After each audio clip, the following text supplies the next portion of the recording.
Chapter 11.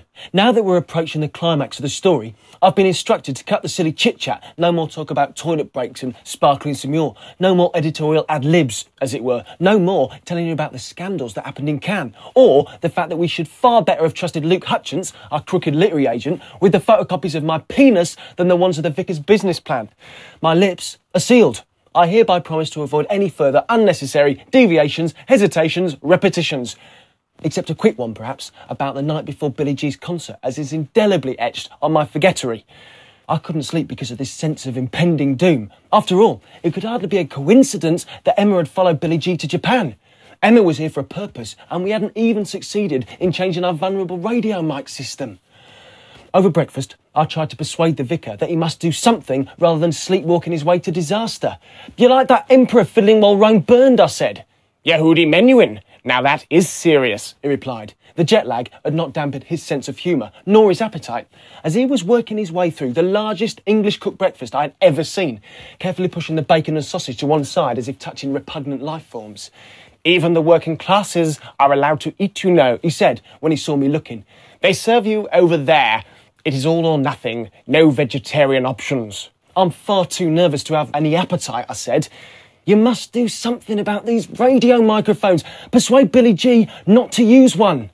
"Would that not be rather like giving in to terrorists? We English do not do things like that. We march slowly towards the guns, dressed in all our finery." He paused to eat a mouthful of scrambled egg, carefully wiping his mouth with his napkin before continuing. "It would not help anyway, trust me. There is nothing to worry about. Buy yourself a coffee and calm down." "Personally, I'm terrified," I confessed, and I certainly wasn't going to buy a drink. I'd made that mistake the night before, and my cup of coffee had cost me more than I bet Hugh Grant paid for the full shebang with Divine Brown, including a tip. I went and parked my bottom on the top of the dwarf wall that separated the cafe from the rest of the lobby. It wasn't all doom and gloom. There was this great moment when the vicar was spotted by a young Japanese man with a camera, who went over to speak to him. I'd seen the same man at the production meeting, a journalist, I think, writing a diary of the tour. Regular vicar watchers will know how such encounters usually go. First, the vicar hides his face with his hand and turns away when accosted by the unwanted intrusion. When that fails, as it did here, you don't need to hear a word of the conversation to know that it will go roughly as follows. The man asks if he can ask a question, and the vicar replies, "If it is the right question."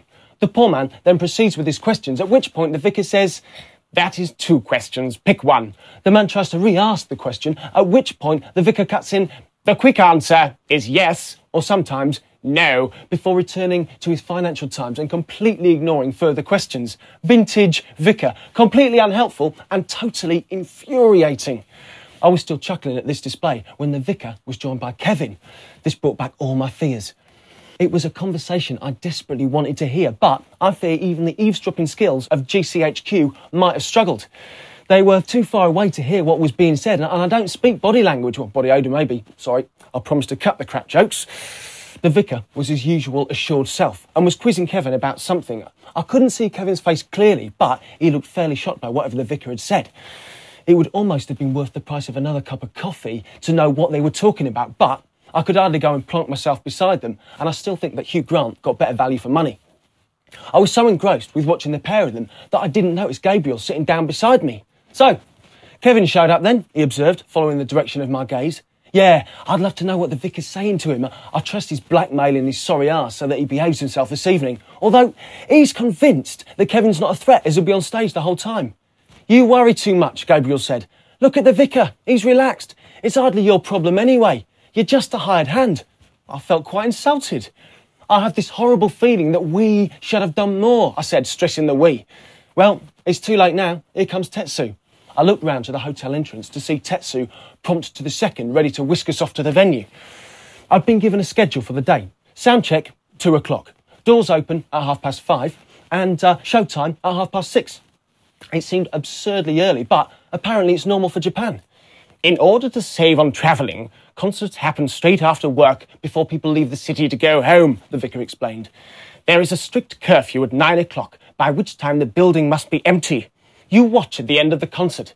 It is an impressive sight. The audience will barely have left before a large squad of roadies will appear as if by magic, and the whole PA will be dismantled in the time it would take a Western roadie to pull his trousers up and put his gloves on." He smiled at me knowingly. The truth is, of course, that the Japanese have to finish the concert early so that they can all go out plastic food shopping afterwards. A joke that went straight over my very small, mostly empty head. Oh, I must insist that you take a walk around the backstreet restaurants that lurk underneath the raised railways and tram lines. The plastic food displays that they have in their windows are fascinating. There is an entire industry in Japan devoted to nothing other than the production of plastic food. No doubt there is a ministry of plastic food, ensuring that no restaurant puts posh food in their windows while serving mouldy offerings inside, or vice versa. It is one of those sights of Tokyo. To miss it would be rather like having a weekend in Paris without a French kiss, although I would of course advise against actually eating in any of the restaurants. Such flippant talk seemed wholly inappropriate to me. I kept wondering if I should perhaps go over the vicar's head and warn Breamore how lightly he was taking the dangers of the concert. "You're still not a happy bunny, are you?" he asked as we drove towards the venue. Too right, I thought. "Then perhaps we should get you and Gabriel to mount a guard over the stage. It will serve no useful purpose, but I can see it will make you happier. I suggest you position yourself on the gantry on stage right, above the monitor mixing desk, and Gabriel does the same on stage left, where he can keep an eye on the microphone receivers. Is there anything else?" I mentioned the fact that a friend of the vicar's had asked if they could meet him after the show. The moment the words left my mouth, I regretted them. "You know my feelings on this subject exactly and precisely," he looked at me. "So why would Punk do exactly and precisely what I have exactly and precisely asked him not to do? You know that I see no visitors before or after a show, unless I find my feet walking towards them." He sat back in his chair, half joking, half serious. "So I must ask myself why Punk has deliberately chosen to disregard my wishes. That is an interesting one." The cloud of my gaff hung over us all the way to the venue, where I was able to hide myself away in the gantry as the vicar had suggested. I moved into position as soon as we arrived at the venue and, with the exception of the odd toilet break, my bladder has the capacity of an egg cup. I stayed there until the end of the concert. I, at least, was taking my responsibilities very seriously. That boy's not cool, not so cool. He's got ears the size of diamonds, vocal nose and a twisted face, with a voice that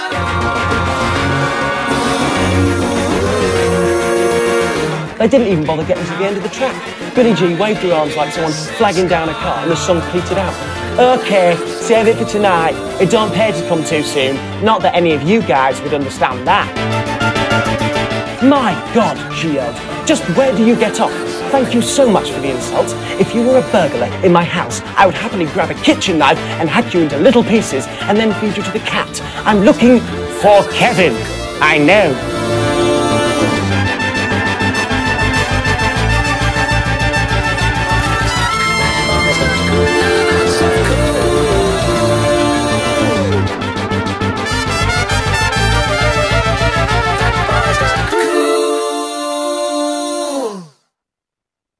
I'm looking for Kevin, I know.